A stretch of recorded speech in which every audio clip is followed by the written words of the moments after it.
All right.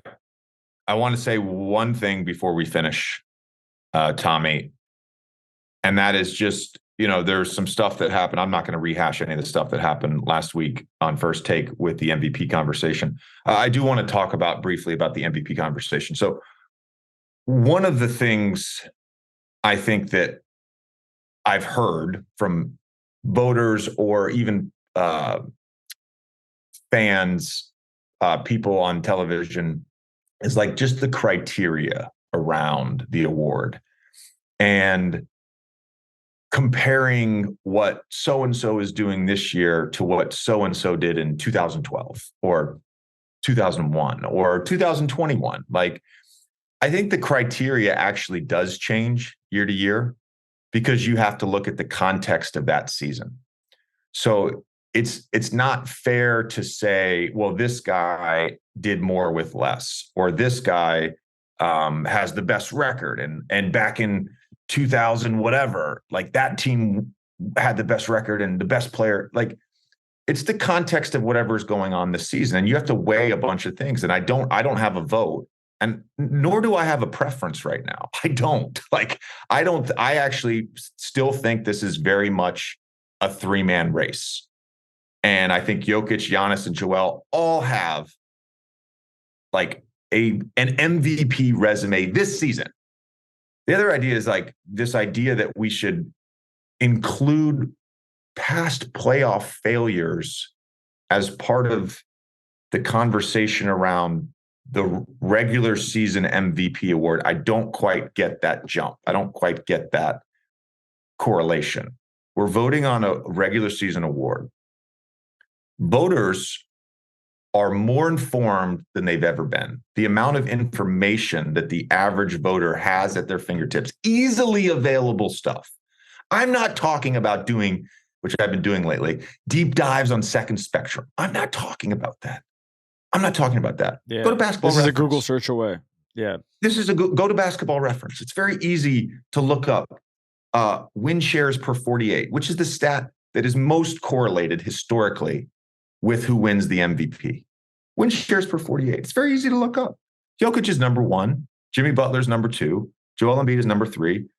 Giannis is down 14. Okay. So there's one data point to use in the conversation.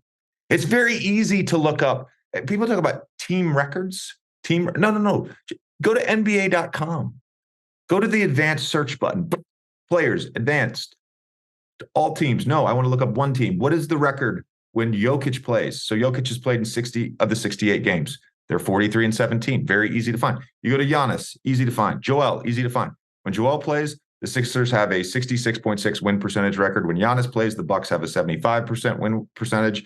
And when Jokic plays, they have roughly 71.6% win percentage. All right, you want to factor in that.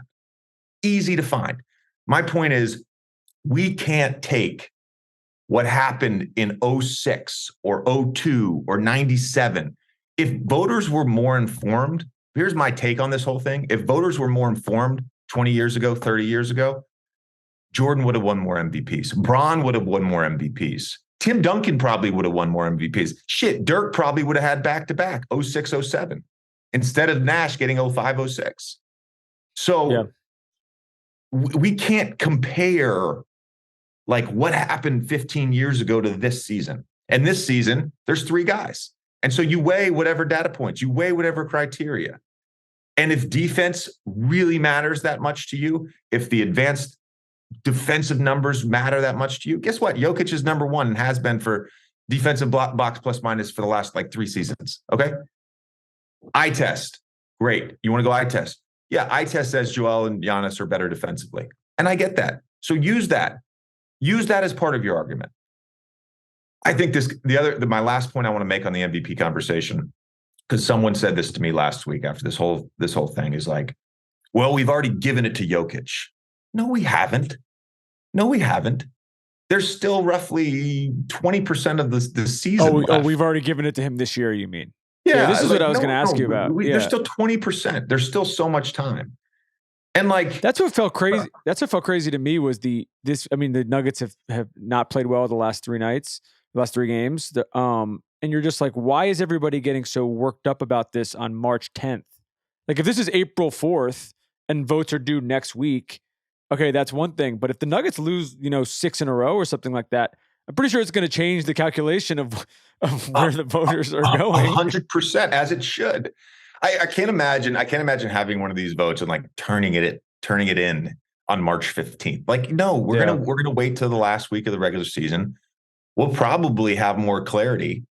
But all three of these guys are very deserving. One thing to your point about the Nuggets' last 3 games, like we tend, and I have to do this, and we do this on the Old Man of the Three Things a lot because it's more reactive based and it's more topical. But certainly all the shows on television do this. Like we get so caught up in recency bias, and I think there's really like 2 periods of time that I think influence voters the most, whether it's conscious or subconscious. It's the beginning game part of the season where like someone has established themselves as an all-NBA player or as an all-star or as an MVP candidate, whatever. But it's like the first 15, 20 games, it's like, oh, let's get them in the MVP conversation. Great. And that part of the season sticks with us. And then the last 15, 20 games, that's what also sticks with us. We tend to like mentally block out whatever happened in the middle. And that's why and look, I don't think that's wrong. I'm saying like, that's why I think this race for MVP, whatever you want to call it, it's going to come down to the wire. No one is being aggrieved here. No, like Giannis is not being aggrieved. He's going to get a lot of first place votes. Joel's going to get a lot of first place votes. Jokic is going to get first place votes. This could come down to who ends up getting the most second place votes. Who knows? Anyways, I want to just acknowledge how fucking great all 3 of these guys have been this season, and they're all deserving. I really believe that. And if I had a vote right now, I wouldn't know who to vote for.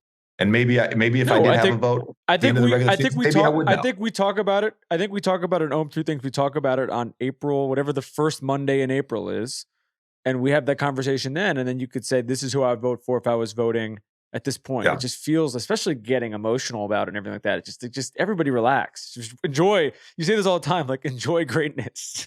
Just feel like Joel's been unbelievable all season, but he's averages 37 a game in the last 6. Like just watch Joel play. It's incredible to see him play.